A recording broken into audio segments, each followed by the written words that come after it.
Hi friends, आप सभी लोगों का आपके अपने YouTube channel agriculture tricks by NK में हार्दिक स्वागत करते हैं। जैसा कि आप लोगों को पता है कि एग्रीकल्चर से रिगार्डिंग कोई भी अपडेट वगैरह आता है तो हम आप लोगों को वीडियो के माध्यम से प्रोवाइड करवाते रहते हैं। तो अपन एनिमल हस्बेंड्री के कुछ इंपॉर्टेंट टॉपिक थे, उनकी अपन बात कर रहे थे। उसके साथ ही अपन आज का टॉपिक रहने वाला है वो भी एनिमल हस्बेंड्री का ही रहने वाला है, जो कि पशु परिचर की दृष्टि से या फिर आपके जेट हो, डब्ल्यू हो या एग्रीकल्चर सुपरवाइजर हो या फिर एग्रीकल्चर ऑफिसर हो, सभी के अंतर्गत या जेट, बीएचयू, आईसीआर जितनी भी एग्जामें होती है एग्रीकल्चर की, वहां के लिए काफी इंपॉर्टेंट टॉपिक रहने वाला है। तो यहां से एक या दो क्वेश्चन 100% पूछे जाते हैं। तो आज अपन बात करेंगे इस टॉपिक को कि कम टाइम के अंतर्गत अपन ज्यादा से ज्यादा कवर करने की कोशिश करेंगे और कोशिश करेंगे कि यह ज्यादा से ज्यादा याद यहीं पे होने वाला है। तो चलिए आज का टॉपिक स्टार्ट करते हैं विदाउट किसी टाइम वेस्ट के। अपने पास में टॉपिक दिया गया है कि पशु की आयु ज्ञात करना। तो अपने को सबसे पहले तो यह पता होना चाहिए कि पशु की आयु ज्ञात करना जरूरी क्यों है, क्योंकि जब तक आपको टॉपिक का पता नहीं होगा तो उसको पढ़ने का कोई मतलब नहीं रहता, क्योंकि अपन रटते रहते हैं, लेकिन अपने को उसका मेन मोटिव ही पता नहीं होता।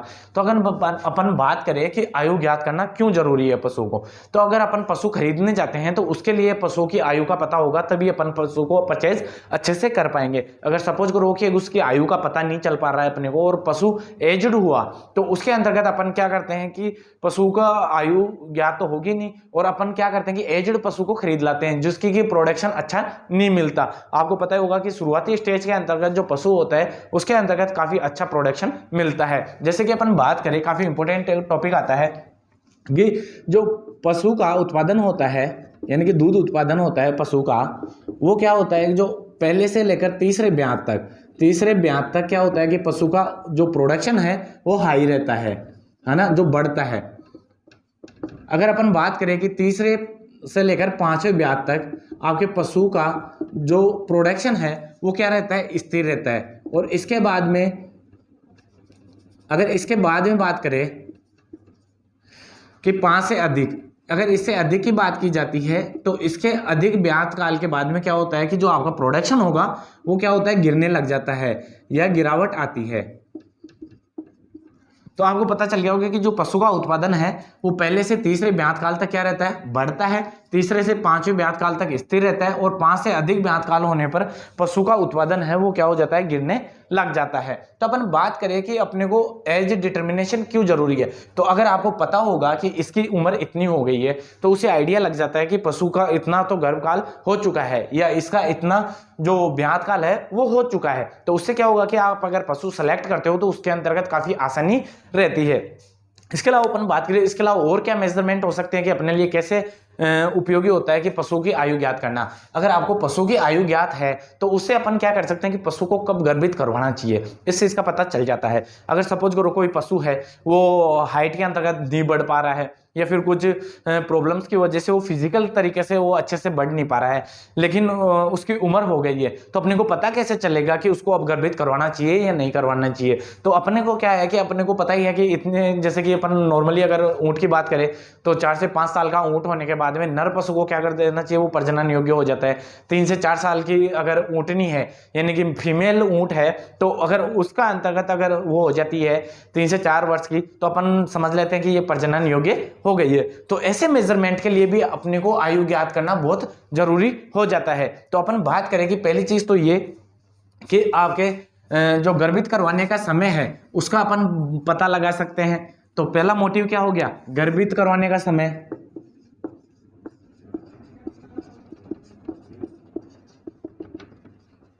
तो इससे पता लगाया जा सकता है कि पशु को कब गर्भित करवाना चाहिए अगर अपने को आयु ज्ञात है तो। इसके अलावा अपन बात करें दवाइयों की मात्रा, कि दवाइयों की मात्रा है, जो दवाइयों की मात्रा है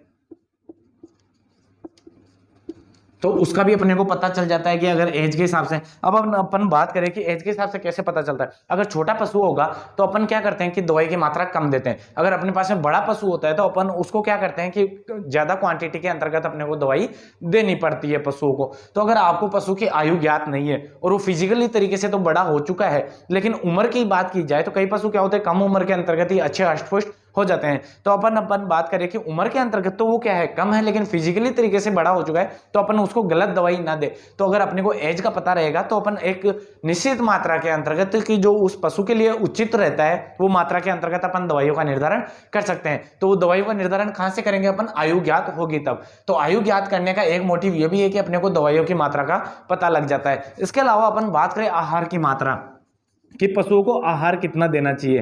तो अगर छोटा पशु होता है अपन उसको क्या करते हैं, कम आहार देते हैं। बड़ा पशु होता है उसको अपन ज्यादा आहार देते हैं, कि कितना दाना बाटा देना है, कितना चारा देना है, तो सूखा चारा कितना देना है और दाना बाटा कितना देना है। तो ये भी अपन क्या करते हैं, पशु की एज के अकॉर्डिंग निर्धारित करते हैं। अगर ज्यादा उम्र वाला पशु है तो उसको अपन ज्यादा आहार देते हैं, छोटा पशु है तो उसको अपन कम आहार देते हैं। तो मेनली इन्हीं के अंतर्गत अपने को यूज किया जाता है। इसके अलावा अपन ब्यात काल को भी मैंने बताया कि ब्यात काल के लिए भी पता लग जाता है उम्र के हिसाब से कि हाँ कितना ब्यात काल ऑलमोस्ट हो गया होगा। तो ब्यात काल का भी अपन इसके द्वारा पता कर सकते हैं। तो मुख्यतः ये चार ही चीजें होती है अपने को एज ज्ञात करने के लिए, कि अपने को जो एज ज्ञात करते हैं तो वो किसके लिए जरूरी होता है। तो गर्भित करवाने के लिए अपने इंपॉर्टेंट हो जाता है, दवाइयों की मात्रा ज्ञात करने के लिए भी जरूरी हो जाती है एज ज्ञात करना, आहार के लिए भी जरूरी हो जाता है और ब्यात काल के लिए भी जरूरी हो जाता है। तो आई होप आप लोगों को समझ में आया होगा कि अपन पशु की आयु ज्ञात क्यों करते हैं। क्योंकि अपन टॉपिक तो पढ़ते हैं लेकिन अपने को टॉपिक का कई बार मतलब ही पता नहीं होता कि अपन ये पढ़ क्यों रहे हैं। तो आई होप आपको समझ में आया होगा कि ये मुख्यतः चार चीजें हो गई। इसके अलावा अपन पशु परचेज करते हैं, खरीदते हैं, उसके लिए भी काफी इंपॉर्टेंट रोल रखता है, जो मैंने पहले ही बता दिया कि ज्यादा उम्र का पशु होगा तो उसकी क्या होगी, प्रोडक्टिविटी कम हो जाएगी, तो अपन ऐसे पशुओं को परचेज करेंगे नहीं। तो उम्र का एक परचेज करने के अंतर्गत भी उम्र का है पशु के, वो काफी अहम रोल निभाता है। अब अपन बात करते हैं कि पशु की आयु ज्ञात कैसे कैसे कर सकते हैं। पहली बात करूंगा मैं शारीरिक दशा देकर।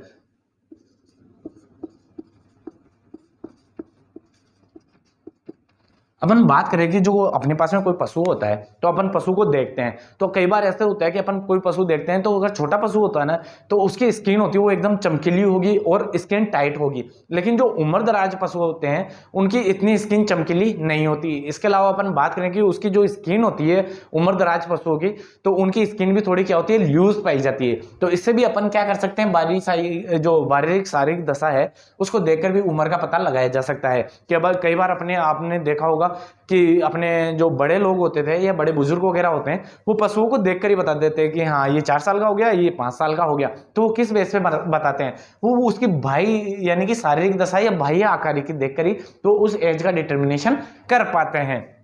यह आयु ज्ञात करने का अच्छा तरीका नहीं है, यह उपयुक्त तरीका नहीं है।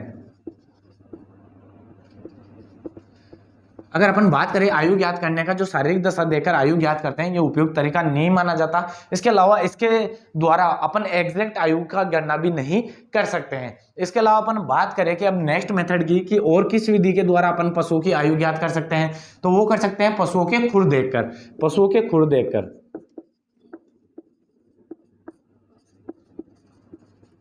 अब अपन बात करें इसके अंतर्गत क्या होता है कि अपन पशु होते हैं उसके खुर को देखते हैं। जो छोटे पशु होते हैं उनके जो खुर होते हैं उनके ऊपर एक शाइनिंग सी देखने को मिलेगी, उनके ऊपर काफी अच्छी चमक देखने को मिलेगी, और जो उनके खुर होते हैं वो कटे फटे दिखाई नहीं पड़ेंगे। क्योंकि जो उम्र दराज या फिर जो बड़े पशु होते हैं उनके अंतर्गत पशु क्या होता है कि जब भी चरने जाता है या इधर उधर घूमता है तो जो उसके खुर होते हैं उनकी शाइनिंग चली जाती है। उसके अलावा अपन बात करें उसके ज्यादा उम्र के साथ साथ जब खुर बढ़ते हैं तो वो क्या हो जाते हैं, बीच में से फटने लग जाते हैं, जिससे कि उसका उम्र का पता लगाया जा सकता है कि ये पशु थोड़ा उम्र का है या नहीं है। लेकिन कई बार क्या होता है कि इसके द्वारा भी अपन ये आयु का निर्धारण नहीं कर सकते।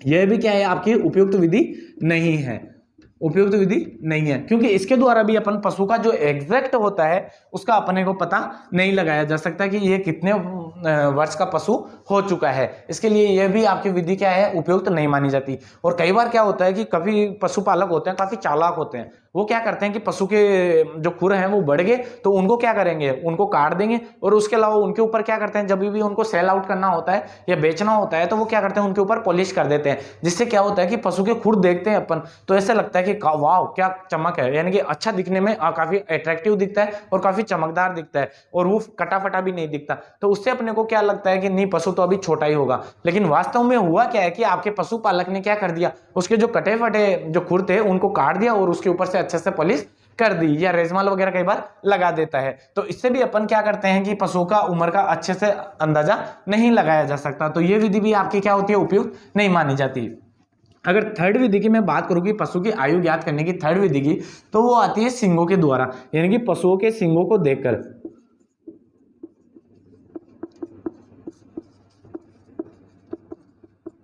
अब अपन बात करेंगे कि पशु के सींगों को देखकर कैसे पता लगाया जा सकता है। तो पहली चीज तो ये पता होना चाहिए कि यह जो विधि है आयु ज्ञात करने की पशु के सींगों के द्वारा, ये बड़े पशुओं में ही उपयुक्त होती है। छोटे पशु के अंतर्गत अपन इस विधि के द्वारा अपन ज्ञात नहीं कर सकते, क्योंकि छोटे पशु होते हैं उनके अंतर्गत छोटे छोटे सींग होते हैं, और जिन पशुओं के अंतर्गत सींग वगैरह नहीं होते उनके अंतर्गत भी यह विधि उपयुक्त नहीं होती, क्योंकि छोटे पशु होते हैं उनके अंतर्गत भी अपने को इनको देखकर पता नहीं लग पाता। लेकिन अगर अपन बात करें कि जो बड़े पशु होते हैं उनके लिए ये विधि उपयुक्त तो है, लेकिन अपने को पता कैसे चले कि उसके सींग को देख करके ये कितनी उम्र का हो गया है। इसके अंतर्गत अपन बात करें, सामान्यतः क्या होता है कि जो पशु का सींग होता है तो उसके अंतर्गत क्या होता है कि छल्ले पाए जाते हैं, यानी कि जो छल्ले होते हैं वो पाए जाते हैं। तो छल्ले पाए जाएंगे तो उसके अंतर्गत क्या होता है, जो पशु का फर्स्ट छल्ला होता है ना, जो पहला छल्ला होता है, फर्स्ट छल्ला होता है, वो बनता है आपके तीसरे ईयर, यानी कि तीसरे साल के अंतर्गत। जो 3 साल का पशु हो जाता है उसके अंतर्गत जो पशु का सींग होगा उसके अंतर्गत जो पहला छल्ला बन जाता है, और जो नेक्स्ट छल्ले बनेंगे वो बनेंगे पर ईयर, यानी कि हर साल जो पर ईयर एक एक छल्ले बनते जाएंगे। इसका एक शानदार सा फॉर्मूला आता है, वो काफी बार पूछा जाता है कि पशु की आयु बराबर 2 प्लस छल्लों की संख्या। तो इसके द्वारा भी अपन क्या कर सकते हैं, पशुओं की आयु ज्ञात कर सकते हैं इस मेथड के द्वारा।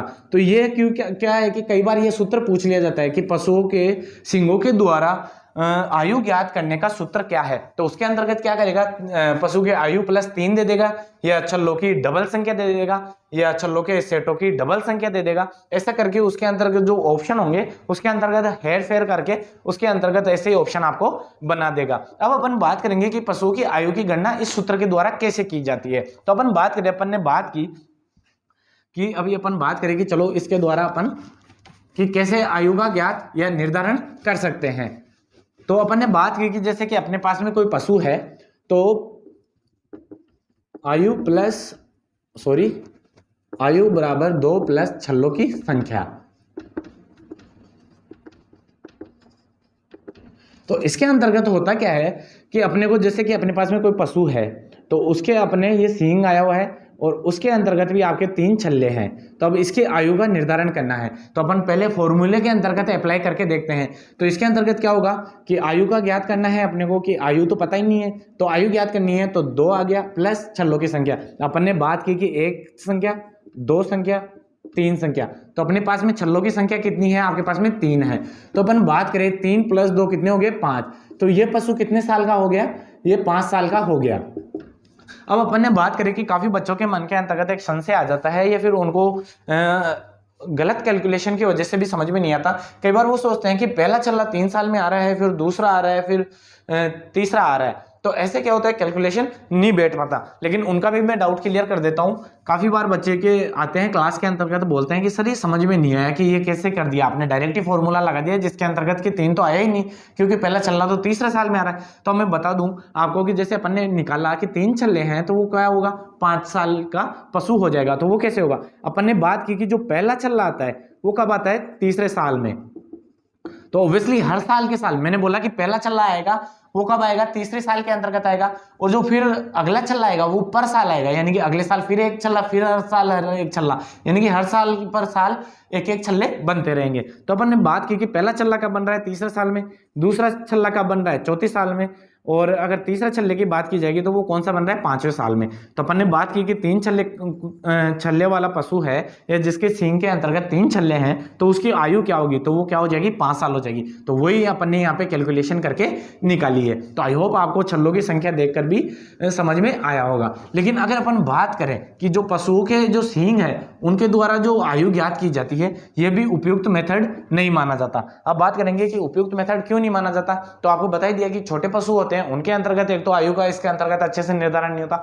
और कई बार क्या होते हैं कि पशुपालक होते हैं वो क्या करते हैं कि जैसे कि पशु को सेल करना है या बेचना है, तो वो उस टाइम के अंतर्गत क्या करते हैं कि जो पशु के जो सींग होते हैं या तो उनको हटा देते हैं, जिससे क्या होता है कि उसकी एग्जैक्ट उम्र का पता नहीं लग पाता। और कई बार क्या होता है कि जो उनके सींग होते हैं उनके ऊपर रेजमाल रगड़ दिया जाता है, जिससे क्या होता है कि उनकी जो छल्लों की विजिबिलिटी होती है या जो दिखने की पारदर्शिता होती है वो क्या हो जाती है, उसमें मिट जाती है। तो विजिबल नहीं होंगे छल्ले तो आप पशु की आयु का ज्ञात कैसे कर पाओगे। तो इसलिए यह विधि भी आपकी क्या होती है, उपयुक्त नहीं मानी जाती। लेकिन यहां से इंपॉर्टेंट क्वेश्चन बनता है वो आपके सूत्र का बनता है, तो उसके अंतर्गत आपको विशेष रूप से ध्यान रखना है आयु बराबर क्या होगा आपके 2 प्लस छल्लों की संख्या। तो आपको ये अगर ध्यान रखोगे तो इससे आप क्या कर सकते हो कि पशुओं की आयु का ज्ञात किया जा सकता है। तो ये काफी इंपोर्टेंट बन जाता है। तो डायरेक्ट ये सूत्र देके भी पूछ लिया जाता है या फिर अपने को ऑप्शन देकर पूछ लिए जाते हैं कि अगर पशु की सींग के द्वारा अगर आयु ज्ञात करने का सूत्र होता है तो आपको इस सूत्र को अच्छे से याद करना है। आई होप आपको समझ में आ ही गया होगा कि काफी इजी सा है। मैंने बोला कि तीसरे साल में निकल रहा है तो तीसरे साल के बाद में तो पर्टिकुलर हर एक साल निकलता ही रहेगा। तो अगर 2 ऐड कर देंगे उन छल्लों की संख्या के अंतर्गत तो अपने पास में क्या आ जाएगी, पशु की आयु आ जाएगी। अब काफी इंपॉर्टेंट मेथड आता है और काफी शानदार मेथड आता है जो कि उपयुक्त होता है आयु के लिए, वो आता है दांतों के द्वारा। तो अगर अपन बात करें दांतों के द्वारा यानी कि बाई टीथ, पशुओं की जो आयु की गणना का सर्वोत्तम विधि है वो कौन सी होती है, दांतों के द्वारा। सर्वोत्तम विधि जो पशु की आयु ज्ञात करने की सर्वोत्तम विधि होती है वो कौन सी होती है, दांतों के द्वारा। ये क्वेश्चन काफी बार रिपीट हुआ है और इसको काफी इंपॉर्टेंट समझ के आपको ध्यान रखना है कि पशुओं की आयु ज्ञात करने की सबसे उपयुक्त विधि मानी जाती है वो कौन सी मानी जाती है, दांतों के द्वारा। अब अपन बात करेंगे कि दांतों के द्वारा अपन कैसे पता लगा सकते हैं। तो उसके लिए अपन बात करें कि पशुओं के दांतों के द्वारा कैसे पता लगाया जा सकता है। तो पशुओं के अंतर्गत सामान्यतः उसके अंतर्गत 4 प्रकार के दांत पाए जाते हैं। तो अपन बात करें पहले तो वो पाए जाते हैं इंसाइजर, है ना, इंसाइजर। तो इंसाइजर दांत को अगर अपन बात करें हिंदी के अंतर्गत क्या कहते हैं, तो होते हैं कर्तनक दांत। जो आपके कर्तनक दांत होते हैं उससे अपन क्या कहते हैं, इंसाइजर टीथ कहते हैं। लेकिन दूसरे नंबर के जो दांत आते हैं वो आपके कौन से आते हैं, कैनाइन दांत, जिसे अपन क्या कहते हैं, अपन कील दांत कहते हैं, है ना।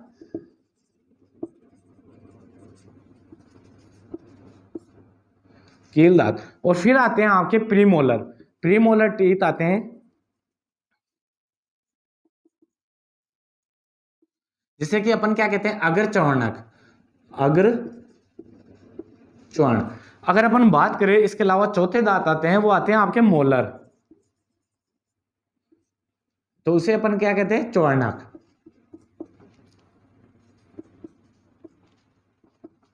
तो आपके जो दांतों के द्वारा निर्धारित किया जाएगा, तो पहले तो आपको यह पता होना चाहिए कि जो पशुओं के अंतर्गत दांत होते हैं वो सामान्यतः 4 प्रकार के होते हैं। कौन कौन से होते हैं आपके सामने, एक तो होता है इंसाइजर जिसे अपन कर्तनक दांत कहते हैं, आपने दूसरे आते हैं वो आते हैं कैनाइन जिसे कील दांत कहा जाता है, फिर आते हैं आपके प्रीमोलर जिसे अग्र चौर्णक कहा जाता है, फिर आते हैं मोलर जिसे चौर्णक दांत कहा जाता है। अब इसके अंतर्गत होता क्या है कि पशुओं के अंतर्गत दांत होते हैं वो 2 प्रकार के आते हैं।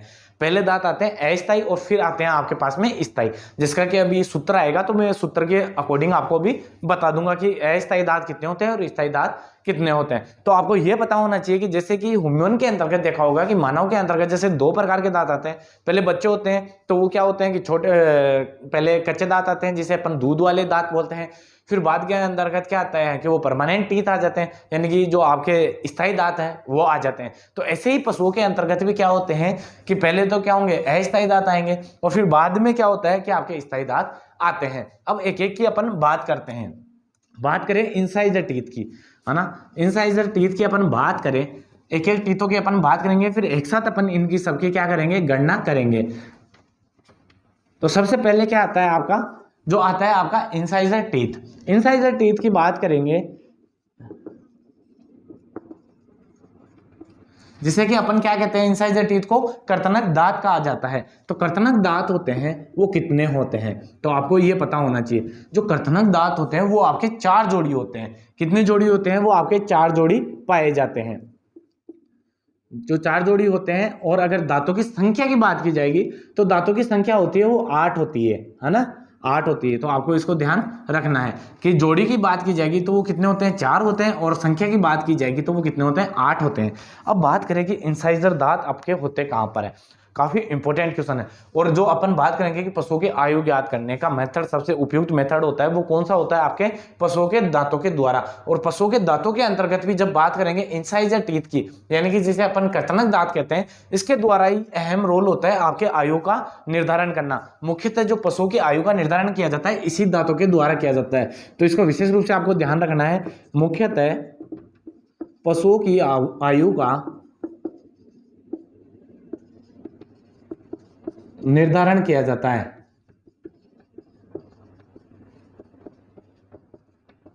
जो पशुओं की आयु का निर्धारण है वो किसके द्वारा किया जाता है, मुख्यतः इंसाइजर टीथ या आपके कर्तनक दांत होते हैं उसके द्वारा ही पशुओं की आयु का ज्ञात किया जाता है। काफी इंपॉर्टेंट क्वेश्चन है ये, काफी बार पूछा गया है कि जो आपके पशुओं के मुख के अंतर्गत दांत पाए जाते हैं तो मुख्यतः कौन से दांतों के द्वारा आपके पशुओं की आयु का ज्ञात किया जाता है। तो इंसाइजर के द्वारा किया जाता है, कैनाइन के द्वारा किया जाता है, प्रीमोलर के द्वारा किया जाता है, या मोलर के द्वारा किया जाता है। तो उसके अंतर्गत आपको साफ साफ देखने को मिलेगा कि कर्तनक दांत के द्वारा किया जाता है, या कील दांत के द्वारा है, या अग्र चवर्णक के द्वारा, या चवर्णक दांतों के द्वारा किया जाता है। तो आपको ये विशेष रूप से आपको ध्यान रखना है, जो कर्तनक दांत होते हैं उनके द्वारा सामान्यतः या मुख्यतः पशुओं का निर्धारण किया जाता है, वो किसके द्वारा किया जाता है, आपके कर्तनक दांतों के द्वारा किया जाता है। अब अपन बात करेंगे कि जो आपके पशु होते हैं उसके अंतर्गत जो इंसाइजर टीथ होते हैं, जिसे कि कर्तनक दांत कहते हैं, वो निचले जबड़े के अंतर्गत पाए जाते हैं। अगर अपन बात करें सामान्यतः, जैसे कि ये पशु का मुंह है, तो ये मुंह है, इसके अंतर्गत जो दांत पाए जाएंगे वो ओनली यहाँ पे नीचे वाले जबड़े के अंतर्गत पाए जाएंगे। तो अपन ने बात की कितने जोड़ी, 4 जोड़ी पाए जाएंगे। अगर संख्या की बात करें तो कितनी संख्या होगी, 8 संख्या होगी। तो जैसे कि 1 जोड़ी बना दी अपन ने, 2 जोड़ी, 3 जोड़ी, 4 जोड़ी, हो गए 8 दांत। 1 2 3 4 5 6 7 और 8, ये क्या होंगे कि नीचे वाले ही जबड़े के अंतर्गत पाए जाएंगे, नीचे वाले जबड़े में पाए जाएंगे।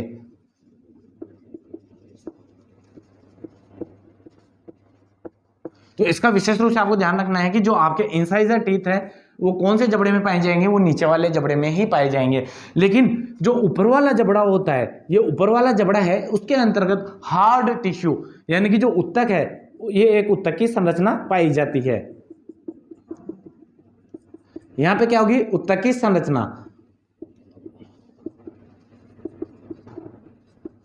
जो हार्ड टिश्यू होते हैं यानी कि जो कठोर उत्तक होते हैं ना, उनकी संरचना इसके अंतर्गत पाई जाती है, जिसे अपन क्या कहते हैं, दंत्यपुर। इसे काफी बार पूछा जाता है कि दंत्यपुर के क्या होता है। तो जो अगर आपके क्या होता है, पशु होते हैं उसके अंतर्गत इंसाइजर दांत नीचे वाले पोर्शन में होते हैं या नीचे वाले जबड़े में होते हैं, उसके विपरीत ऊपर वाले जो जबड़ा होता है उसके अंतर्गत जो कठोर उत्तकों की एक संरचना पाई जाती है, उसे अपन क्या कहते हैं, दंत्यपुर कहते हैं। तो इसका विशेष रूप आपको ध्यान रखना है। इसे अपन इंग्लिश के अंतर्गत बात करें तो काफी बार दे दिया जाता है कि डेंटल पैड कहते हैं, डेंटल पैड कहते हैं। तो इसका विशेष रूप से आपको ध्यान रखना है कि डेंटल पैड क्या होता है कि जो पशु होते हैं उसके अंतर्गत निचले वाले जबड़े के अंतर्गत दांत पाए जाते हैं और ऊपर वाले जबड़े के अंतर्गत आपके कठोर उत्तकों की संरचना पाई जाती है, उसे अपन क्या कहते हैं, दंत्यापुर कहते हैं या डेंटल पैड कहते हैं। तो आपको दंत्यापुर अगर उसके अंतर्गत पेपर में नहीं दिया गया हो तो डेंटल पैड का आपको विशेष रूप से आपको ध्यान रखना है, क्योंकि काफी बार क्या करता है कि इंग्लिश टर्मिनोलॉजी को डायरेक्टली उसको ही हिंदी में लिख देता है। तो डेंटल पैड को आपको हिंदी में डायरेक्टली ऐसे डेंटल पैड ऐसे लिख के भी आपको दे सकता है। तो आपको इसे को विशेष रूप से आपको ध्यान रखना है। अब अपन बात करें कि जो आपके ये दांत है वो किस उम्र के अंतर्गत आते हैं। तो डेंटल पैड का आपको आई होप आप सभी लोगों को पता चल गया होगा। तो आपको पता ही है कि इंसाइजर दांतों की संख्या कितनी होती है, संख्या की बात करेंगे तो 8 होगी। अगर जोड़ी की अपन बात करेंगे कि कितने जोड़ी होते हैं तो वो 4 जोड़ी पाए जाते हैं। और ये होते हैं वो कौन से जबड़े में होते हैं, ये ओनली कौन से जबड़े में होंगे, वो आपके नीचे वाले जबड़े में ही उपस्थित होंगे। ये ऊपर वाले जबड़े के अंतर्गत आपके अनुपस्थित होते हैं। जितने भी जो आपके पशु हैं, जो जुगाली करने वाले पशु हैं, उनके अंतर्गत ओनली नीचे वाले जबड़े के अंतर्गत ही ये पाए जाते हैं। इसका विशेष रूप से आपको ध्यान रखना है। जुगाली करने वाले पशुओं की बात करेंगे, क्योंकि एनिमल हस्बेंड्री के अंतर्गत जो आपका पोर्शन दिया गया है तो सामान्यतः जुगाली करने वाले पशु ही दिए गए हैं, जिसके अंतर्गत कि ये आपके क्या होते हैं, नीचे वाले जबड़े के अंतर्गत ही उपस्थित होते हैं। कौन से टीथ? Incisor teeth. इनकी संख्या क्या हो गई? 4 हो गई। सॉरी, संख्या कितनी हो गई? 8 हो गई। और जोड़ी की बात करेंगे तो वो कितनी जोड़ी होती है? 4 जोड़ी होती है। इसके अंतर्गत अपन बात करें जो बीच वाले होते हैं, इसे अपन आपके सेंट्रल, फिर आते हैं आपके मिडिल, फिर आपके आ जाते हैं जो सेकंड लास्ट होते हैं उसे लेटरल कहा जाता है ना, लेटरल। और जो लास्ट वाले होते हैं उसे अपन कहते हैं कॉर्नर। जो ये होते हैं लास्ट वाले, उसे कहते हैं अपन कॉर्नर टीथ।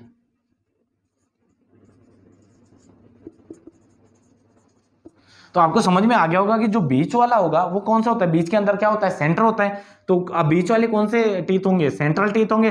फिर इसके साइडों में एक एक होंगे, वो कौन से? मिडिल टीथ होते हैं। उसके साइडों के अंतर्गत पाए जाएंगे वो कौन से होते हैं? आपके लेटरल होते हैं। और जो साइडों के अंतर्गत पार्श्व में पाए जाएंगे दोनों साइडों के अंतर्गत, वो कौन से टीथ होते हैं? आपके कॉर्नर टीथ होते हैं। तो आपको पता चल गया होगा कि जो इंसाइजर टीथ होते हैं वो कितने होते हैं? आपके 4 जोड़ी होते हैं। 4 जोड़ी की बात करें तो अगर संख्या की बात की जाएगी तो कितनी संख्या में होंगे? 8 होंगे। और जो आपके दांत होंगे वो कैसे होंगे? 2 आपके सेंट्रल होंगे, 2 आपके मिडिल होंगे, 2 आपके लेटरल होंगे और 2 आपके क्या होंगे? आपके कॉर्नर हो जाएंगे। अब अपन बात करें जो इंसाइजर टीथ होती है तो वो सामान्यतः अस्थायी और स्थायी दोनों आते हैं। मैंने पहले भी बोला आपको कि पशुओं के अंतर्गत सामान्यतः जो दांत है वो 2 प्रकार से आते हैं। पहले अस्थायी आते हैं और फिर आपके कौन से आते हैं? स्थायी आते हैं। अगर अपन बात करें कि जो आपके अस्थायी दांत हैं वो कब तक आ जाता है, तो 1 माह के अंतर्गत सभी आपके अस्थायी दांत आ जाते हैं। अस्थायी दांत आ जाते हैं। अगर इनकी ही अपन बात करें कि जो स्थायी दांत हैं वो कब आते हैं, तो वो आते हैं आपके 2.5 साल से, यानी कि 2.5 वर्ष से लेकर आपके 4 वर्ष तक, या 4 या 4.5 वर्ष तक आपके क्या होते हैं? कंप्लीटली इंसाइजर टीथ आ जाते हैं। 2.5 वर्ष से लेकर 4.5 साल तक क्या होते हैं? आपके कंप्लीटली जो परमानेंट है या स्थायी दांत है वो आ जाते हैं। तो इसका विशेष रूप से आपको ध्यान रखना है कि अस्थायी दांत पूछे जाए तो वो 1 माह की उम्र में पशुओं के आपके कर्तनक दांत आ जाते हैं। और अगर स्थायी की बात करेंगे तो वो 2.5 वर्ष से लेकर 4.5 साल की उम्र के अंतर्गत कंप्लीटली जो इंसाइजर टीथ है या कर्तनक दांत है वो आपके पशुओं के अंतर्गत आ जाते हैं। अब नेक्स्ट अपन बात करें कि दूसरे टीथ आते हैं, वो आते हैं आपके कौन से? केनाइन। जैसे कि अपन ने क्या कहा था? कील दांत। तो केनाइन टीथ होते हैं वो कौन से होते हैं?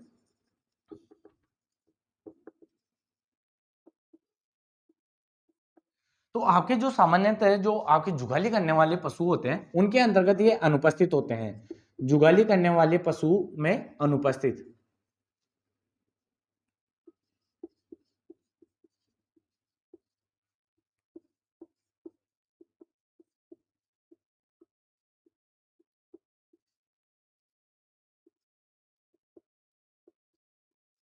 तो जो जुगाली करने वाले पशु होते हैं उसके अंतर्गत कैनाइन टीथ या कील दांतों की जब बात की जाएगी वो क्या होते हैं? आपके अनुपस्थित होते हैं। अगर अपन बात करें कि अगर आपके जो जुगाली करने वाले पशु हैं, जैसे गाय हो गई, भैंस हो गई, भेड़ हो गई, बकरी हो गई, इनके अंतर्गत क्या होगा कि ये आपके क्या होते हैं? अनुपस्थित पाए जाते हैं। लेकिन अगर बात करें, काफी इंपॉर्टेंट क्वेश्चन है, काफी बार पूछा गया क्वेश्चन है कि जो आपके ऊंट होता है, ऊंट के अंतर्गत यह क्या पाए जाएंगे? उपस्थित पाए जाएंगे। ऊंट के अंतर्गत क्या होते हैं? उपस्थित होते हैं। आपके अलावा इसके अलावा मैं बात करूं कि जो आपके बिल्ली हो गया, कुत्ता हो गया, कि जितने भी जो अदर एनिमल होंगे जो आपके जुगाली नहीं करते, तो उन पशुओं के अंतर्गत अगर आप ऊंट की बात करोगे उसके अंतर्गत आपके 2 पाए जाएंगे। क्या? ऊंट के अंतर्गत जो 2 जोड़ी क्या होते हैं? उपस्थित होते हैं। कौन से टीथ? आपके जो आपके कील दांत होते हैं वो।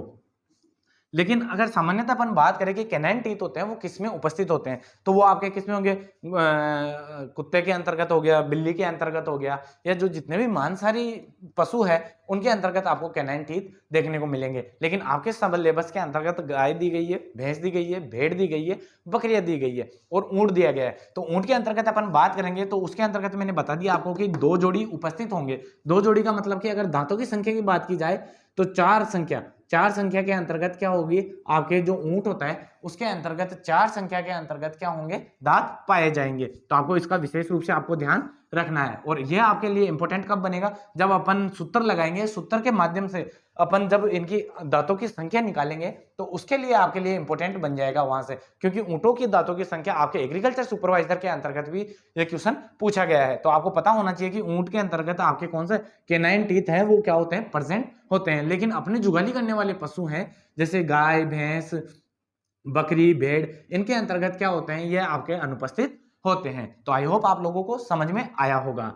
ये क्या होते हैं कि जो मांसाहारी पशु होते हैं सामान्यतः उनके अंतर्गत ही ये पाए जाते हैं कि कील दांत होते हैं, वो मांस को चीरने और फाड़ने के सामान्यतः काम आते हैं। लेकिन जो आपके मैंने बात की इंसाइजर टीथ की, ये क्या होता है कि जो पशु चारा काटता है ना, चारा काटने के अंतर्गत यूजफुल होते हैं। अब बात करें कैनाइन टीथ, तो आपके क्या हो गए, गाय भैंसों के अंतर्गत अनुपस्थित हो गए। लेकिन थर्ड नंबर पे आते हैं, वो आते हैं आपके प्रीमोलर। कौन से आते हैं आपके, प्रीमोलर। जो प्रीमोलर टीथ होते हैं, जिससे कि अगर चौर्णक कहा था अपन ने, जो अगर चौर्णक होते हैं तो वो कितने होते हैं। अगर प्रीमोलर टीथ की अगर अपन बात करें, जिससे कि अगर चौर्णक कहा जाता है, तो जो जबड़े के दोनों साइडों के अंतर्गत क्या होते हैं, पाए जाते हैं। इसके अंतर्गत अपन बात करें कि दोनों जबड़ों के अंतर्गत कैसे उपस्थित होते हैं, तो मैंने बताया कि आपके जो पशु का जो जबड़ा होता है, तो इसके अंतर्गत अपन ने बात की कि यहाँ पे कौन से होते हैं आपके इंसाइजर टीथ, आपके यहाँ पे क्या होंगे आपके कैनाइन टीथ। लेकिन आपके कैनाइन टीथ क्या हो रहे हैं, उसके अंतर्गत अनुपस्थित होते हैं गाय, भैंस, भेड़, बकरियों के अंतर्गत। लेकिन जो चीर-फाड़ करने वाले हैं या मांसाहारी पशु है, उनके अंतर्गत क्या होते हैं, प्रेजेंट होते हैं। लेकिन अगर जब बात की जाएगी जो आपके प्रीमोलर टीथ की, तो गाय, भैंस, भेड़, बकरियों के अंतर्गत सामान्यतः दोनों जबड़ों में, यानी कि आपके प्रीमोलर टीथ इधर भी होंगे, इधर भी होंगे, क्योंकि ये दोनों जबड़े के दोनों साइडों होते हैं, तो दोनों साइडों के अंतर्गत भी प्रीमोलर टीथ होंगे। इसके साथ ही जो आपके ऊपर वाला जबड़ा है, इसके अंतर्गत भी आपको यहाँ पे क्या होंगे, ये दांत देखने को मिलेंगे। प्रीमोलर टीथ आपको यहाँ पे देखने को मिलेंगे, जिससे कि अपन क्या कह रहे हैं, अग्र चौर्णक। जो अग्र चौर्णक होता है वो क्या होता है कि आपके ऊपर वाले जबड़े में, यानी कि ऊपर वाले जबड़े में भी उपस्थित होते हैं और नीचे वाले जबड़े में भी क्या होते हैं, उपस्थित होते हैं।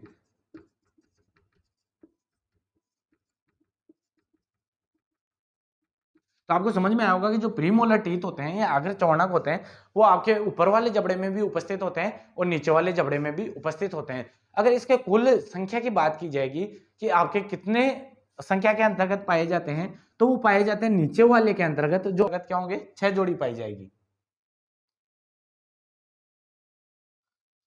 कि 3 दांत तो आपके किधर होंगे, इधर होंगे। 3 ही आपके क्या होंगे, इधर होंगे।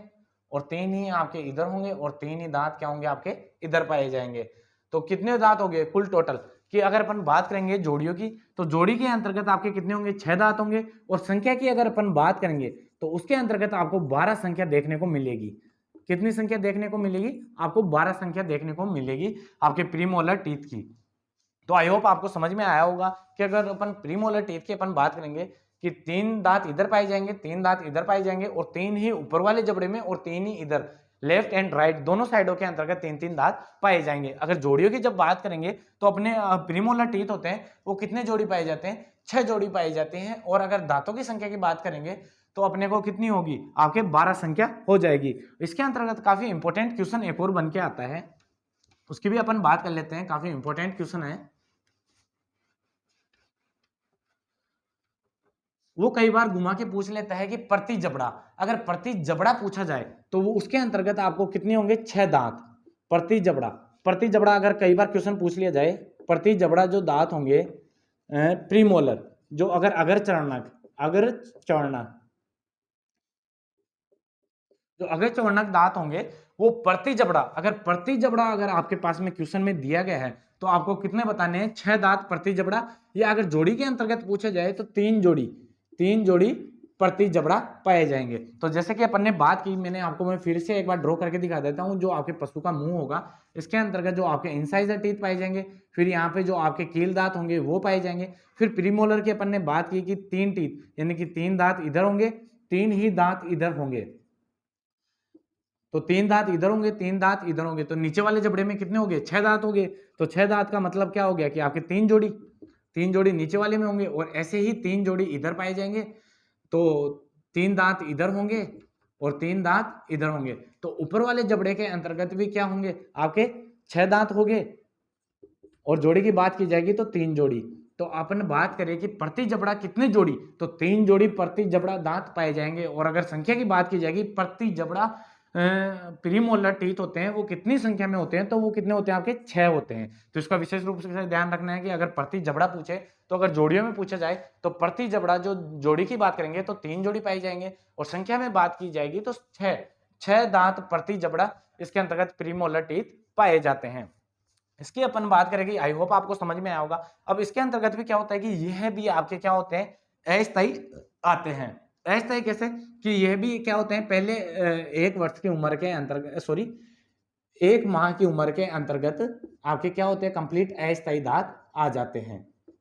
अस्थायी दांतों की बात की जाएगी कि जो आपके प्रीमोलर टीथ हैं वो कितने, जो अस्थायी दांत होते हैं वो 1 माह की उम्र में आ जाते हैं। लेकिन स्थायी दांतों की जब बात की जाएगी तो 3.5 से 4 वर्ष की माह में आते हैं। जब स्थायी दांतों की अपन बात करेंगे तो 3.5 से आपके क्या होते हैं 4 माह के अंतर्गत पूरे स्थायी दांत आ जाते हैं। कई बार पूछ लिया जाता है कि जो प्रीमोलर टीथ है वो अस्थायी दांत है वो कितने पशु की किस उम्र तक आ जाते हैं, तो 1 माह की उम्र तक आपके कंप्लीटली प्रीमोलर टीथ है वो आ जाते हैं। और स्थायी दांतों की जब बात की जाएगी तो वो कितने होते हैं आपके 3.5 वर्ष से लेकर 4 माह की उम्र में 3.5 साल से लेकर आपके 4 वर्ष की उम्र तक क्या होते हैं आपके क्या होता है आ जाते हैं। तो इसका विशेष रूप से आपको ध्यान रखना है कि ये माह में नहीं है, माह के अंतर्गत आपके ओनली अस्थायी दांत आएंगे और वर्ष के अंतर्गत क्या होगा आपके स्थायी दांत आ जाएंगे। तो कई बार क्या होता है कि लिखने के अंतर्गत उच्चुक हो जाते हैं लेकिन अपन बोल रहे हैं ना उसके ऊपर विशेष ध्यान रख लेना कि कई बार अपन बोलते कुछ और है और लिख कुछ और देते हैं ना।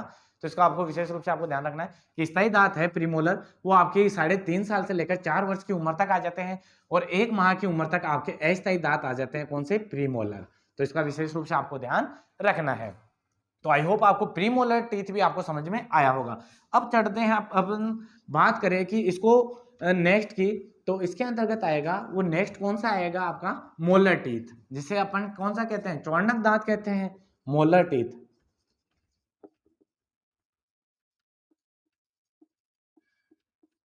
जो चौर्णक दांत होते हैं वो कितने होते हैं और वो कौन से जबड़े में होते हैं, तो अपन बात करें कि यह भी आपके कौन से होंगे दोनों जबड़ों के अंतर्गत पाए जाएंगे। लेकिन यह क्या होते हैं कि यह अस्थायी नहीं आते, अस्थायी दांत नहीं आते, ये ओनली कौन से आते हैं ओनली स्थायी दांत आते हैं। ये परमानेंट टीथ होते हैं, ये स्थायी दांत होते हैं, इनका ध्यान रखना। ये कौन से होते हैं स्थायी दांत होते हैं, ये अस्थायी दांत नहीं होते। ये कौन से होते हैं आपके स्थायी दांत होते हैं, अस्थायी दांत नहीं होते। क्योंकि ये क्या होते हैं कि पशुओं के अंतर्गत आपके ओनली स्थायी दांत ही आते हैं और वो कितने आते हैं अपन बात करें कि इसके अंतर्गत तो आपके क्या होते हैं 12 दांत, 12 दांत पाए जाएंगे।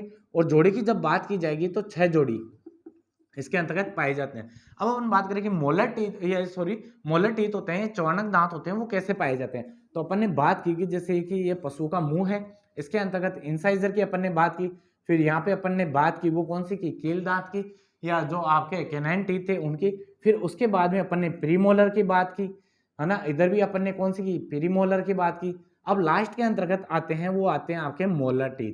तो वो कौन से होते हैं आपके 3 दांत। ये भी इधर भी क्या होगी संख्या की बात करेंगे तो उसके अंतर्गत 3 दांत इधर पाए जाएंगे, 3 दांत ही आपके क्या होंगे इधर पाए जाएंगे। और ये भी दोनों जबड़ों के अंतर्गत होते हैं। तो प्रीमोलर टीथ होंगे वो आपके मोलर टीथ होंगे वो इधर भी संख्या के अंतर्गत 3 दांत होंगे और इधर भी संख्या की जब बात की जाएगी तो इधर भी संख्या के अंतर्गत 3 दांत पाए जाएंगे। तो ऑब्वियसली आपको पता ही होगा कि अगर ऊपर वाले जबड़े की बात करेंगे कि ऊपर वाले जबड़े के अंतर्गत जो मोलर टीथों की संख्या होती है तो वो संख्या के अंतर्गत कितने होते हैं 6 संख्या पाई जाती है। और अगर बात करें जोड़ी की तो जोड़ी कितनी होगी आपके 3 जोड़ी पाई जाएगी। ऐसे ही अगर नीचे वाले जबड़े की जब बात करेंगे कि जो मोलर टीथ होते हैं जो आपके चौर्णक दांत होते हैं तो नीचे वाले जबड़े के अंतर्गत भी क्या होंगे संख्या के अंतर्गत कितने होंगे, संख्या के अंतर्गत आपके 6 संख्या के अंतर्गत होंगे। और अगर जोड़ी की बात करें तो 3 जोड़ी पाई जाएगी। अगर इन दोनों को अपन जोड़ते हैं तो अगर मोलर टीथ की डायरेक्ट अपन बात करें तो संख्या के अंतर्गत कितने होंगे 6 ऊपर वाले जबड़े के अंतर्गत होगी और 6 नीचे वाले में। तो संख्या की बात की जाएगी तो 12 क्या होगी संख्या के अंतर्गत होगी। और अगर जोड़ी की बात की जाए तो 3 जोड़ी ऊपर वाले जबड़े में, 3 जोड़ी नीचे वाले जबड़े में, तो कितने होंगे 6 जोड़ी आपके क्या होंगी जो प्रीमोलर टीथ है वो आपके पाए जाएंगे। आपको मैंने बताया कि ये अस्थायी तो होते नहीं है, क्योंकि ये आपके ओनली स्थायी दांत निकलते हैं। और यह स्थायी दांत, ये काफी इंपॉर्टेंट क्वेश्चन बनते हैं कि पहले वाले दांत तो बोलोगे कि वो तो काफी लंबी उम्र तक निकल रहे हैं, लेकिन ये है क्या कि 2.5 साल की वर्ष, यानी कि जो 2 से 2.5 वर्ष की उम्र तक आपके पशु के अंतर्गत आ जाते हैं। 2 से 2.5 वर्ष की उम्र तक यह क्या हो जाते हैं, आ जाते हैं। कौन से चौनक दांत होते हैं, जो आपके मोलर टीथ होते हैं, वो आपके 2 से 2.5 वर्ष की उम्र तक पशुओं के अंतर्गत देखने को मिलते हैं। तो इस चीज का आपको विशेष रूप से ध्यान रखना है। और आपको डायग्राम के माध्यम से भी समझ में आ गया होगा कि मोलर टीथ होंगे वो 3 इधर होंगे, 3 इधर होंगे। मतलब कि ये जबड़ा है, तो आप ऐसे सोच के देखना कि अपना जैसे मुंह है, तो मैंने जबड़े की बात की है, तो इंसाइजर टीथ होंगे वो आपके सामने पाए जाएंगे। कील दांत होंगे वो दोनों साइडों, यानी कि जो आपका जबड़ा होगा वो दोनों साइडों के अंदर, इधर भी होंगे, इधर भी होंगे। तो अपना जबड़ा है, तो अगर मोलर टीथ की मैंने बात की, प्रीमोलर होगा वो इधर भी होगा और इधर भी होगा। तो ऐसे मोलर टीथ होगा वो पीछे पाया जाएगा, तो वो भी इधर भी होगा, इधर भी होगा। तभी मैंने ये डायग्राम बनाया है कि मोलर टीथ होगा वो इधर भी होगा, इधर भी होगा। तो मैंने बताया 3 इधर होंगे तो 3 इधर होंगे, तो नीचे कितने होंगे, 6 दांत होंगे। और ऐसे भी, अब ये नीचे वाला जबड़ा है तो ऐसे ऊपर वाले जबड़े में होंगे, तो उधर भी 3 दांत होंगे, इधर भी 3 दांत होंगे। तो ऊपर संख्या की बात करें तो कितने होंगे, आपके 6 दांत होंगे। और अगर जोड़ी की बात करेंगे तो ऊपर वाले में भी जबड़े में आपके 3 जोड़ी पाए जाएंगे, और नीचे वाले जबड़े में भी 3 जोड़ी जो आपके दांत होते हैं वो पाए जाते हैं। तो आई होप आपको समझ में आया होगा। तो इससे अंतर्गत जो काफी इंपॉर्टेंट क्वेश्चन बनता है, इसका विशेष रूप से आपको ध्यान रखना है कि जो आपके अस्थायी यानी कि प्रीमोलर टीथ है, सॉरी जो मोलर टीथ है, जो मोलर टीथ है वो आपके परमानेंट आते हैं, यानी कि ये स्थायी आते हैं, ये स्थायी दांत आते हैं। लेकिन आपके जो कौन से होते हैं, इंसाइजर हो गए, और आपके जो गाय भैंस भेड़ बकरियां होती है उनके अंतर्गत जो कैनाइन टीथ होते हैं, कील दांत होते हैं, वो पाए नहीं जाते। और अगर प्रीमोलर की बात करें, जिसे कि अपन क्या कहते हैं, अगर चौड़नक, तो ये भी कौन से होते हैं, अस्थायी आते हैं। ये दोनों क्या होंगे, अस्थायी दांत आएंगे। लेकिन जो आपका जो मोलर टीथ है, जिसे कि अपन चौड़नक कहते हैं, तो वो कौन सा होगा, ओनली ये आपके स्थायी दांत आते हैं। तो काफी बार एग्जामों में के अंतर्गत डायरेक्ट ही पूछ लिया जाता है कि निम्न में से स्थायी दांत कौन से पाए जाते हैं, या अस्थायी दांत नहीं आते। तो कौन से नहीं आते, आपके मोलर टीथ नहीं आती। और यह मोलर टीथ है जो आपके चौड़नक दांत है, वो आपके बड़े पशुओं के अंतर्गत देखने को मिलेंगे। ये छोटे पशुओं के अंतर्गत अनुपस्थित होते हैं, अनुपस्थित होते हैं। अब बात करेंगे कि अपन इसकी कि दांतों की संख्या की गणना करना, कि दांतों की संख्या को कैसे गणना करोगे। तो उसका एक शानदार सा सूत्र आता है, और वो काफी एग्जामों के अंतर्गत डायरेक्ट ही सूत्र ही पूछ लिया जाता है कि यह सूत्र कि कौन सा है। तो उसके अंतर्गत अपन बात करें कि इसका सूत्र आता है जो पशुओं के दांत की गणना का, है ना, पशुओं के दांत की गणना का सूत्र। तो वो आता है, पहले आते हैं आपके इंसाइजर टीथ, फिर आपके आते हैं कैनाइन टीथ, फिर आपके आते हैं प्रीमोलर टीथ, फिर आते हैं आपके मोलर टीथ। अब इसको गुणा करना होता है 2 से, क्योंकि अगर अपन बात करिए एक जबड़े की, एक साइड एक जबड़े की अपन बात कर रहे हैं, इसके अंतर्गत एक जबड़े के अंतर्गत पाए जाने वाले दांतों की बात करेंगे, तो गुणा 2 से क्यों करना पड़ रहा है, क्योंकि ये एक जबड़ा हो गया, फिर ऊपर वाले जबड़े की, तो 2 से गुणा करेंगे तो कंप्लीटली आपके जो पशु का मुख है उसके अंतर्गत कितने दांत हैं उनका कंप्लीटली पता चल जाएगा। अब इसको अगर अपन बात करें कि हिंदी के अंतर्गत भी लिख लेते हैं, तो वो आते हैं आपके कर्तनक दांत। इंसाइजर को अपन क्या कहते हैं, कर्तनक दांत कहते हैं। अगर इसकी बात करें कैनाइन की, तो उसे अपन क्या कहते हैं, कील दांत कहते हैं, इसे अग्र चौड़नक कहते हैं, और इसे चौड़नक कहा जाता है। तो इसका विशेष रूप से आपको ध्यान रखना है। अब बात करें कि इसके अंतर्गत आयु की आयु क्या कि पशुओं के दांतों की गणना करना। तो पशुओं के दांतों की गणना कैसे करेंगे, जैसे कि मैंने बताया आपको कि इंसाइजर दांत होते हैं वो ऊपर वाले जबड़े में तो होंगे नहीं, ओनली नीचे वाले जबड़े में पाए जाएंगे। तो वो कितने होते हैं, 4 होते हैं। जोड़ी की अपन बात कर रहे थे, तो कितने होंगे, 4 होंगे। इसके अलावा अपन बात करें कि कैनाइन टीथ की, तो कैनाइन टीथ होते हैं क्या आपके पशुओं में, गाय भैंस भेड़ बकरी, मैंने बताया कि जो भी आपके जुगाली करने वाले पशु होते हैं उनके अंतर्गत कैनाइन या फिर कील दांत है वो नहीं पाए जाते। जो मांसाहारी पशु होते हैं, कुत्ता बिल्ली, इनके अंतर्गत आपके क्या होंगे, कैनाइन टीथ पाए जाएंगे। इसके अलावा मैंने आपको एक और चीज बताई थी, वो बताई थी ऊंट के अंतर्गत भी आपके कैनाइन टीथ पाए जाते हैं। और वो कितने पाए जाते हैं, आपके 2 जोड़ी पाए जाते हैं, और 4 संख्या के अंतर्गत होते हैं। क्योंकि ऊंट का क्वेश्चन काफी इंपॉर्टेंट है, ऊंट से 2 या 3 क्वेश्चन 100% पूछे जाते हैं, तो इसलिए वो इंपॉर्टेंट हो जाता है। तो अपन बात करें कैनाइन टीथ की, तो अपन जनरली अपन बात करें गाय के दांतों की संख्या की गणना करनी है, तो कैनाइन टीथ आपके होते नहीं है। बात करें प्रीमोलर, तो प्रीमोलर के अंतर्गत बताया मैंने कि 3 जोड़ी ऊपर पाए जाएंगे और 3 जोड़ी नीचे पाए जाएंगे। प्लस अगर बात करेंगे मोलर टीथ की, तो मोलर टीथ मैंने एक चीज बताई है आपको कि जो आपके छोटे पशु होते हैं यानी कि अस्थायी के अंतर्गत नहीं आते हैं। अब गुणा 2, अगर इस सूत्र की अपन बात करें तो ये है आपके अस्थायी दांतों की संख्या, अस्थायी दांतों की संख्या। तो यहां डायरेक्ट ही पूछ लिया जाता है कि जो आपके पशु हैं उनमें अस्थायी दांतों की संख्या होती है वो कितनी होती है। तो अपन अभी काउंट करके देखते हैं। तो 4 हो गए, 4 के अलावा अपन बात करें 3 और 3 6, 6 और 4 कितने हो गए 10, 10 ही क्या हो रहे हैं आपके एक जबड़े के, लेकिन अपने को 2 से गुणा करेंगे। 2 से गुणा कैसे करेंगे, अब आप मैं बता दूं कि आपको ये जो दिया गया है ये एक ही जबड़े का दिया गया है, क्योंकि ये 2 ऊपर नीचे लिख रखे हैं ना, तो आपके एक ऊपर एक नीचे भी है, लेकिन ये एक साइड का है, लेकिन इस साइड के भी ज्ञात करना है ना, तो आपको 2 से गुना करना पड़ेगा, क्योंकि मैंने आपको डायग्राम बना के पूरा बताया था कि इधर भी होंगे तो इधर भी होंगे, ऊपर भी होंगे तो इस साइड भी होंगे। तो आपको समझ में आया होगा कि 3 और 3 6, 6 और 4 10, अगर 10 से गुणा करेंगे 2 को तो कितने होते हैं आपके 20। तो 20 दांत होते हैं, वो क्या होते हैं आपके पशुओं के अंतर्गत अस्थायी पाए जाते हैं। यह क्वेश्चन डायरेक्ट पूछा जाता है कि अस्थायी दांतों की संख्या, जो आपके जुगाली करने वाले पशु हैं गाय भैंस भेड़ बकरी के अंतर्गत अस्थायी दांतों की संख्या होती है वो कितनी होती है, तो वो कितनी होती है 20 होती है। तो आई होप आप लोगों को समझ में आया होगा कि अपन ने 20 दांतों की संख्या कैसे निकाली। अब बात करें कि अपन स्थायी दांतों की संख्या, स्थायी दांतों की संख्या अगर आपको निकालनी है तो स्थायी दांतों की संख्या के लिए अपने को क्या करना पड़ेगा, वही फॉर्मूला अप्लाई करना पड़ेगा। इंसाइजर दांत की अपन ने बात की वो कितने होते हैं, ऊपर वाले जबड़े में होते नहीं है, नीचे वाले जबड़े के अंतर्गत 4 जोड़ी पाए जाते हैं। प्लस कैनाइन दांत होते नहीं है, यानी कि कील दांत आपके जो गाय भैंस भेड़ बकरी होती है उनमें पाए नहीं जाते। इसके अलावा प्रीमोलर या अगर चौना की बात करेंगे तो वो 3 क्या होते हैं परमानेंट आते हैं। और इसके अलावा अगर मोलर की बात करें तो मोलर के अंतर्गत मैंने बताया था कि जो चौर्णक दांत है आपके वो ओनली बड़े पशुओं में पाए जाएंगे और एक बार ही आते हैं, यानी कि स्थायी दांतों के अंतर्गत ही आएंगे। तो वो भी कितने होते हैं मैंने काउंट करके बताया था कि 3 दांत इधर और 3 दांत इधर, तो यानी कि 3 दांत पाए जाएंगे। उसको गुणा 2 से करेंगे तो आपके कंप्लीटली पूरे मुंह का आपके जितने भी दांत है वो आपको देखने को मिल जाएंगे। तो अगर बात करें 3 और 3 कितने होते हैं 6, 6 6 12, 12 और 4 12 और 4 कितने होते हैं 16। तो अगर 16 हो गए टोटली, तो 16 को अगर 2 से गुणा करोगे तो 16 दूनी 32।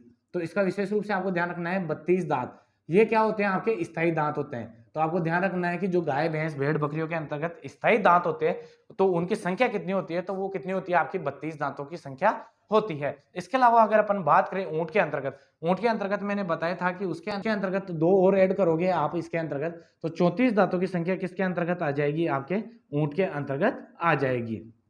तो क्योंकि अपन जोड़े के अंतर्गत कर रहे हैं तो इसमें भी 2 को जोड़ी को ऐड करोगे तो इसके अंतर्गत आपके जो ऊंट के दांतों की संख्या है वो आपके कितने हो जाएगी 34 देखने को मिलेगी। तो इसका विशेष रूप से आपको ध्यान रखना है, ये ऊंट वाला आपके पहले भी आया हुआ है। अपन बात करें, आई होप आपको ये समझ में आया होगा कि आपको दांतों की संख्या कैसे ज्ञात करनी है। अब अपन बात की कि उम्र की कैसे ज्ञात करें, तो उम्र का मैंने हैंड टू हैंड साथ के साथ में बता रहा था कि जो इंसाइजर दांत है प्रीमोलर दांत हैं ये दोनों क्या होते हैं एक माह के अंतर्गत, एक माह में आपके अस्थायी दांत आ जाते हैं।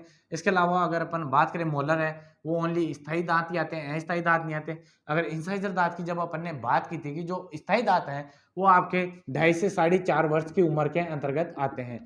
लेकिन अपन बात करें इनके द्वारा यानी कि दांतों की संख्याओं के द्वारा भी अगर एग्जैक्ट उम्र का पता नहीं लगाया जा सकता, चाहे कितना ही एक्सपर्ट आदमी हो, है ना, इसके अंतर्गत भी मिनिमम यानी कि 6 माह का अंतर आपको इसके अंतर्गत देखने को मिलता है। अगर अपन इसको बारीकी से भी अगर कैलकुलेशन करें तो भी एक अच्छा जो पशुपालक होगा या जो अच्छा वैज्ञानिक होगा ना, उसकी गणना करने पे भी अपने को मिनिमम 6 माह का अंतर देखने को मिलता है। तो आई होप आप लोगों को ये चीजें समझ में आई होगी, ये टॉपिक काफी इंपॉर्टेंट था। तो इससे डायरेक्ट ही काफी बार सूत्र पूछ लिया जाता है, तो सूत्र का एक तो विशेष रूप से आपको ध्यान रखना है कि सूत्र क्या होता है, क्योंकि आपके एग्रीकल्चर सुपरवाइजर में इसके साथ ही आपके जेट वगैरह के एग्जाम में भी पूछा गया है।